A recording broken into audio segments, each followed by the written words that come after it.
പരസ്യ സംവിധായകനായ ശ്രീകുമാർ രണ്ടാം മൂഴം എന്ന ഇന്ത്യ കണ്ട എക്കാലത്തെയും പണച്ചെലവുള്ള ചിത്രത്തിലൂടെ സംവിധാന രംഗത്തേക്ക് കടക്കുന്നുവെന്ന വാർത്ത നേരത്തെ പുറത്തു വന്നിട്ടുണ്ട്. മോഹൻലാൽ ഭീമനാകുന്ന ചിത്രത്തിൽ മഞ്ജു വാര്യരും അമിതാഭ് ബച്ചനുമെല്ലാം ഉണ്ടാകുമെന്ന അഭ്യൂഹങ്ങൾ ശക്തമാണ്. എന്നാൽ മോഹൻലാൽ മാത്രമേ തീരുമാനമായിട്ടുള്ളൂ എന്ന് ശ്രീകുമാർ വ്യക്തമാക്കി. എന്നാൽ മറ്റൊരു മോഹൻലാൽ ചിത്രത്തിന്റെ ഒരുക്കത്തിലാണ് ശ്രീകുമാർ. 3D സാങ്കേതിക വിദ്യയിൽ ഒരുക്കുന്ന ചിത്രത്തിൽ അമിതാഭ് ബച്ചനും മഞ്ജു വാര്യരും ഉണ്ടാകുമെന്നാണ് വിവരം. ഫാന്റസി ത്രില്ലറായി ഒരുങ്ങുന്ന ചിത്രത്തിൽ പ്രകാശ് രാജും ഉണ്ടാകും. ചിത്രത്തെക്കുറിച്ചുള്ള ഒഫീഷ്യൽ പ്രഖ്യാപനം ഉടനെ ഉണ്ടാകുമെന്നാണ് സൂചന.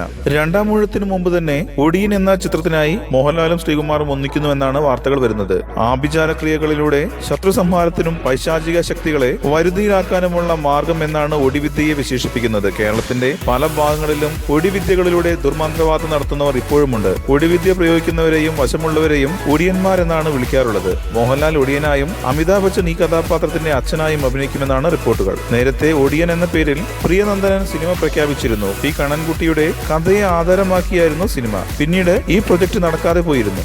കൂടുതൽ സിനിമാ വാർത്തകൾക്കും വിശേഷങ്ങൾക്കും ഇപ്പോൾ തന്നെ സബ്സ്ക്രൈബ് ചെയ്യൂ മലയാളം ക്രിയേഷൻസ്.